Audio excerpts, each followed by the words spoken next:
Hi, my name is Steve Cave, and I'm your professor for this quarter. So I wanted to make a video to welcome you to the class and walk you through a few of the rules. And how this class works and what to do right at the beginning. So here we go. First off, I want to talk to you about Canvas. So in case you are brand new to this school, we use Canvas, and this is a really quick tour of it. So over on this side, went the wrong way. Over on this side over here, you can see the main navigation stuff where you can go to studio, record videos, and go to inbox, check mail, calendar, and all that. That's all for you. The class starts the next one over. So this in the white area is the class. Over on the left, you see a bunch of navigation. Let's walk through those. At the bottom, you see search. That's to search my course. E-tutoring, that's to access some tutoring through the school, which you have available to you, and I recommend using it. Library, that's to access the library's webpage. You can, from there, do all the research you need for this class. So that's a useful link. Syllabus, that walks you through the syllabus for this course. If you aren't familiar with what a syllabus is, it's sort of like a contract between you and me, and it spells out everything we're going to do in this class. It's very dry. So instead of walking you through that, I'm making this video, but it's there if you want to read it. People, that's to find everybody else in this class. If you want to find anybody's email address or any contact information. Grades, that's where you check on your grades. Announcements, I use that a lot to share information about what's going on in the course. Make sure you subscribe to it. Assignments, this is a list of all the assignments in the class. To me, it's not exactly useful because there's no context for them, but it might be helpful for you. Depends on how you navigate college. For me, this class, the way I built it is all around that link, wrong way, that link modules. So I'm going to open it up. This is where the class generally lives, is in modules. On that homepage, I think I mentioned on that homepage, though, you could see my email address. So use that anytime you have any questions or need anything from me at all, right there. So anyway, back to modules. The first module is this online orientation module. If you're brand new to all of this, then read through that and it'll walk you through how to upload a profile picture over here for your account. And you can't see mine because I have this set to student view. So anyway, and then set up discussion board form alerts, which is valuable because you'll be using discussion boards a lot in this class. So then we go to week one, course introduction and first essay. So this is how my modules are constructed in general. They're broken in half. The first half is to study. The second half is to complete. So the idea is first you will read through and watch through everything that's here under to study, and then you'll tackle all of this to complete stuff. You should notice also that most of the assignments are due on the same day. My weeks for each module is a week, and each week goes from Monday to Sunday. So everything's due on Sunday, mostly. There are two assignments that are not. One is this week. You have your self-introduction due this coming Wednesday. So I want you to post an introduction about you so that the class gets to know who you are. The other assignment that's due on a Wednesday, I'll remind you, but it's your second essay is due on a Wednesday. It just happens to be how it fits because this course is a 10.5-week course crammed into 8 weeks. So because of that, there's a little bit of wonkiness, but mostly it just means you have a lot of work to do in less time. But it also means you're done earlier. So that's nice. Anyway, what else to talk to you about here? The study parts tell you what they are, whether you're watching them or reading them. And then you have the stuff to complete. I should mention here's a good time to mention my late policy. So my assumption is that if you're in this class, you're going to get your work done on time, but life happens all the time to all of us. So if you end up not being able to get something done on time, here's my late policy. Your assignments lose 10% of their value, whatever you would have gotten every day, down to 75%. So that's day 3. Once you get to 75%, it stops there and I don't reduce your grade anymore. So that's because 75% is I'm saying 75, 70% is what it stops at, not 75. So it's 3 days, it stops at 70%. The reason is 75% is a passing grade. So 70% is not passing, but it's way more points than 0, right? So if an assignment was, say, worth 100 points and you didn't do it and you got a 0 on it, you can hopefully understand how that's radically different than getting 70 points. And that's still an F on that assignment, but it doesn't destroy your grade for the class, right?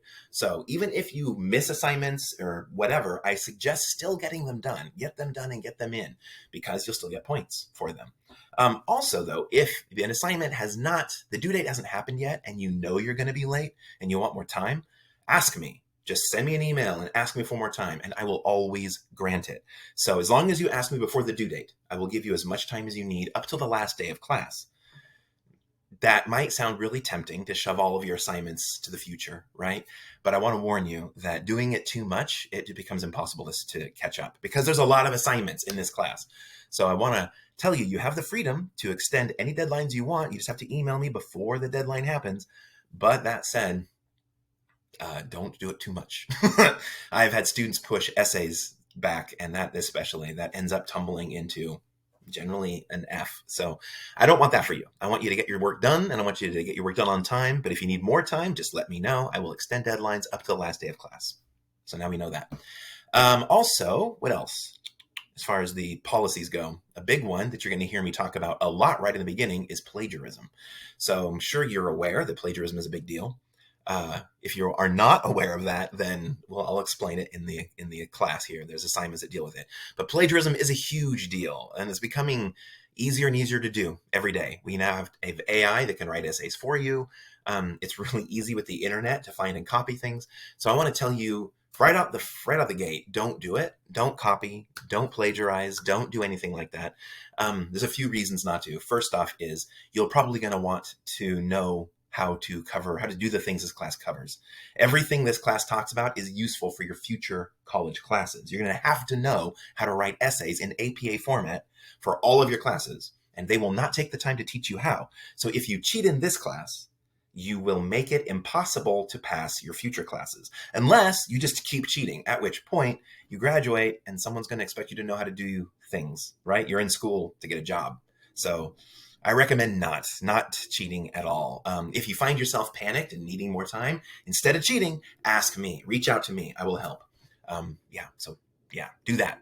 I also want to mention something that's probably unique to this class from ones that you've had. If you notice, all of these assignments have this little symbol next to them. That symbol indicates that everything in this class is submitted to a discussion board. So you're probably used to your classes being submit your essays just to your teacher. Your teacher reads them and then gives them back. I hate that, right? Because you're doing all this work and the only person who gets to read it is me, and that's garbage. So in this class, all of your work is public. So that gives you a couple of cool things. One, if you're ever stuck, you're not sure if you're doing something right, go look at other people's. Go see if you're doing it the same way they are. The other thing that does is it gives me a chance to give you feedback and your classmates to give you feedback on all kinds of assignments really easily, and public feedback so people can see it, because people usually it's often for students to make the same mistakes as other students. That does, though, make it a bit dangerous because you might be tempted to copy somebody else. I don't understand why anybody would in a class where you know for a fact everybody's going to read through these, because there are assignments in this class to read through these. Why anybody would plagiarize in a public assignment like this. But last quarter it happened. I had 2 students plagiarize from assignments like this. And I want to tell you right up front that you fail the class and you don't have me as a professor again because I don't trust you anymore. That's horrible, right? But you're cheating in a college class. It's a big deal. So don't do it. If you find yourself needing to, if you find yourself panicked and the assignment's almost due and you don't have anything written, or email me and know that I will, as long as you send me that email before the due date, I will extend it. So sometimes on weekends, people will panic like, oh no, it's Saturday night and I have this essay to do and I didn't really prepare and I have questions. Just email me, ask me for more time, tell me in your email how much time you want, and then assume I will give it to you. So in that situation, if I was you, I'd be like, oh my God, I need to have some of my questions answered before I can turn this essay in. So I would email the professor, me, and say, hey, Mr. Cave, Steve, whatever you want to call me, I need more time. I have these questions, and can I turn this in on, say, Wednesday instead? And then I will say yes, and I will answer your questions. So if something crazy happens and I don't answer your questions, I will push that deadline out further myself so that you will have time. So I never want to catch people on things like that. If you need help, ask me before the due date. After the due date, it's a completely different situation. After the due date, then it's a fairness issue, right? Because this class needs to be fair for everyone in it. So I set these rules up and we got to play the game fairly. Otherwise, I'm kind of cheating for you, right? So all that to say, though, anyway, all of those rules, if something horrible happens in your life, somebody dies, something like that, please reach out to me. Talk to me. Even if things have passed, talk to me and we'll see what we can do. Sometimes there's things. Sometimes there's things that are bigger outside of the class that we can do too. So if disaster strikes, please talk to me. Either way, right? As soon as you can. As soon as you remember that you're in college, please talk to me. So what else do you need to know? I think that's most of it. Your first essay is due at the end of week 2. I want to mention that right away so that you know that, especially since class is starting so late, right? We're starting on Wednesday. So if looking at week 1, here's what I want you to read, what I want you to complete. Your self-introduction due Wednesday, and then the rest is due Sunday. Week 2, I want you to notice this essay 1 is due at the end of week 2. So it's a memoir. It's about yourself. Instructions on how to write it are right here. Instructions are in the assignment. That's the thing I want to mention. So a lot of the instructions for things in this class are in the actual assignment. So for this memoir, I don't want you to come here and go, I don't know how to do that, and panic. Click on it. And I've been teaching class remotely for a while, so I know what I'm doing. There is massive instructions on how to write this essay. So if you're like, I'm not sure how to write a memoir, well, here's an introduction of what even a memoir is, how to rewrite a narrative, what pre-writing you should do, how you should organize it, the actual writing of it, how to format it for APA, and how I'm going to grade it. So that's everything. I don't think that you need to worry too much. If you ever have a question, go look at the actual assignment, and then if you have questions about that, email me, and I'll let you know whatever you need to know. And I think that is all that I want to tell you right up front, because I don't want to make this video too big. But welcome to the class. I'm excited to see you. Now's a good time to go introduce yourself on the discussion board that's due Wednesday, the self-introduction, and then start working through the module 1, and get your work in that's due Sunday. And if you have any questions that come up along any of this, just let me know. That's my job. I'm excited to see you guys later. And I'll be commenting on your discussion board on Wednesday.